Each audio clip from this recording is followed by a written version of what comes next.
have this huge investment, and you're likely going to be suffering the consequences of a major storm event and flooding on your property. Now we're going to see a different dynamic, and I think as sea levels rise and the risk and more storms come and the flooding, you will see more people ready to voluntarily relocate, and we need to have the programs there to allow them to do that. Yeah, and then Kat, but just to point out that yes, those numbers show that, you know, if 100-year storms are happening every few years, the kinds of responses that we're seeing in Councilman Traeger's district, where it's taking a year or more to respond, well, if another assault happens and you're not back to where you even were, you can see the effect. Kat, So, please. I was just going to add, I think one of the key points, one of the key factors in doing kind of addressing this at a regional level is making sure that there's interstate collaboration when you're dealing, you know, a lot of the solutions deal with things like seawalls and dune systems and kind of building back wetlands. But, you know, if you build, you know, New York released a huge plan to build kind of a seawall defense around their own boroughs. But the water's going to go somewhere, and if New Jersey doesn't have a similar program, or if they don't kind of work together to create a comprehensive protection system, then one community is going to get slammed while the other community is going to get kind of be protected. Yeah, when I was teaching government, I showed, it's interesting to my class, Spike Lee's documentary, When the Levees Broke. So they had all these experts saying, oh, they're safe, they're good, you know, the best scientists, engineers are working on this. But at the end of the day, Mother Nature has the last word. And these maps, I know particularly of at least southern Brooklyn, are somewhat also misleading because large portions of South Brooklyn was built over landfill. They were extended. If you look at the map of Coney Island back from the 1600s, it's an island. And thanks to Robert Moses and other folks, they wanted to connect it when they built the Bell Parkway. And so a lot of our land is built, and that land that was flooded during Sandy was built over landfill. And Mother Nature, as the governor pointed out correctly as well during his comments, wants her land back. She knows where she left her land. And I absolutely agree with the sentiment that you can't just engineer your way out of this problem. You're going to have to work with Mother Nature here and look to her to have some nature-based solutions. There already has been talk about one of the areas that flooded in my district during Sandy was Coney Island Creek, which is that creek that it's in between Coney Island and almost Bath Beach, Bensonhurst. And so there was this plan to build this gate between Kaiser Park, which is a park in Coney Island, and Dreier-Offman Park, which is a park to the north in Bath Beach. And they said, well, this gate will prevent flooding into the creek, but first of all, they'll say that this gate will be high enough to cover up the 100-year storms. Well, as pointed out, every year we're beating the 100-year mark. We're beating the 500-year mark. It's just year after year you're seeing Mother Nature put together these, just major weather events. And I just think that we have to really build smarter. I always point out to my students when I was teaching the IKEA in Red Hook. How many of you have been to that IKEA in Red Hook, right? So I always, people wonder, why isn't there anything on the first level, right? Is the escalator's up, right? Well, they know what they're doing because all their inventory is on the second level, not on the first level. So they didn't experience as much damage as other businesses did during Sandy. So the Swedes obviously have some good experience dealing with coastal events. Yeah, just to add, and then to Bill, this Alex Washburn book I think is very good on this. I'll see if I can dig out the title for you, but one of the things he talks about is that as a response, that if you flood, you build up. But the problem he points out is that it's not enough to make a city resilient, really, in the end. It has to be livable. Right. And I don't know about you, but if I was walking down a street in Brooklyn and all I saw was one garage or parking area after another, as opposed to storefronts and homes, my experience would be very different and less pleasant. Well, I was just going to add to that too, or the other example is if all you looked at was a 10-foot seawall that essentially separated the community that settled there because of a love of ocean and place and water, and you entirely lose that. And that's it. I mean, we just did an analysis of Howard Beach, Queens, and that's a neighborhood where folks are not moving anytime soon. And so what would a mix of green and engineered solutions look like? And it really is a hybrid approach that gives the community the greatest resiliency benefits. And there are different ways you could do it. I mean, you could raise every house in that neighborhood, and that would be about $900 million. Or you could invest in this sort of combined engineered natural defenses, which we estimated somewhere in the neighborhood of $250 to $300 million. So it's a massive savings. Or you could do nothing, and now just people pay massive amounts of insurance, because all insurance premiums are going to go up now, and you're still going to get hit with these storms, and every time they do, you're sort of awash in this lack of clarity and information about solving your problem, and you don't know exactly what you should do at that point. But what gives me optimism, and I have a 10-year-old daughter, if I told her, for her $10 allowance, she gets $1 for every year of being around, that she would get a 400% return, quadruple what she gets, I think she would know that's a smart investment. And resiliency investments have shown you get about $4 of avoided disaster mitigation for every resiliency and disaster risk reduction dollar invested. And that's true of engineered or natural solutions. So, 400% return, that beats the stock market, folks. So it's this American cultural thing of, we want a return on investment, we don't want to avoid costs, but at the end of the day, what do you want to do? Do you want to spend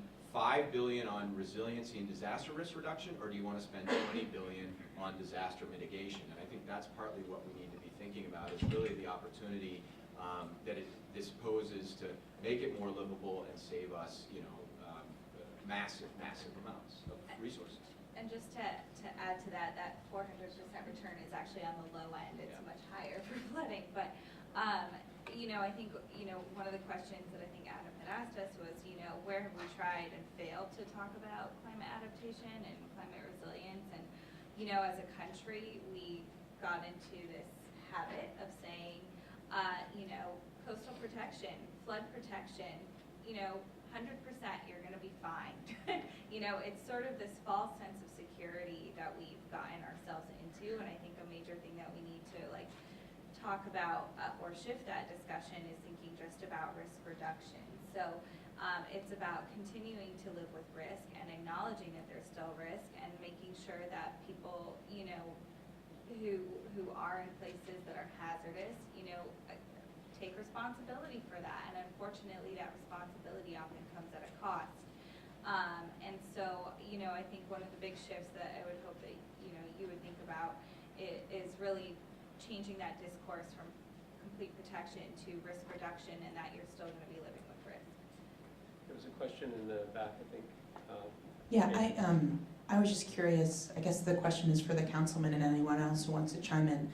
How productive do you think the city's been in the last year and a half since the storm, and actually creating real protective measures as opposed to plans and kind of discussion? Because it's good to open the discussion about climate change and the hazards of living so close to the sea, yet for many coastal communities there's really been nothing done, and hurricane season starts in June. And I mean, we were lucky last year that there wasn't a hurricane, but I always point to the fact that Hurricane Irene was in 2011, and the city literally did nothing after Irene. In Rockaway Beach, they didn't even fix the boardwalk that was damaged. It was damaged up until Sandy. So I mean, how well do you think the city's done in taking these really real threats and actually acting on it instead of just talking about it?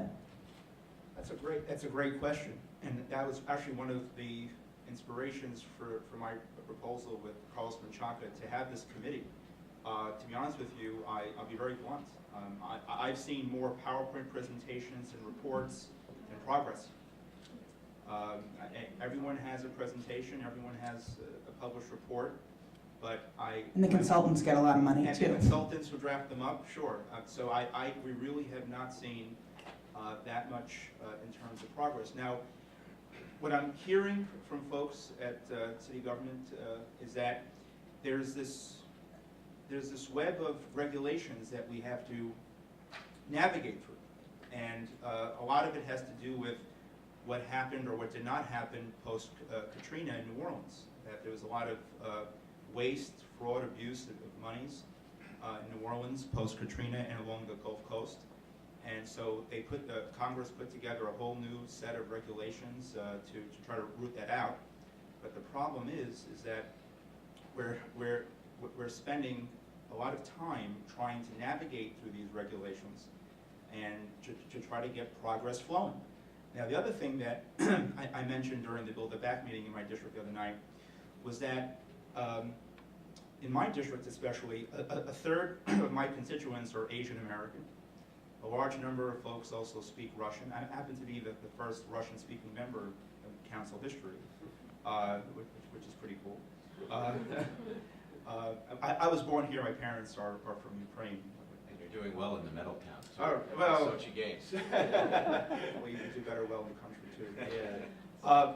So, you know, we have a very diverse community. People speak Spanish, different languages, and I think the city did a very poor job in reaching those diverse communities. When I saw that number of 876 out of the thousands that are eligible for help, particularly people who live in Mitchell-Alma housing, people who live in co-ops, and many folks had no idea about Build It Back, or they were discouraged because they hadn't seen progress for those who have applied.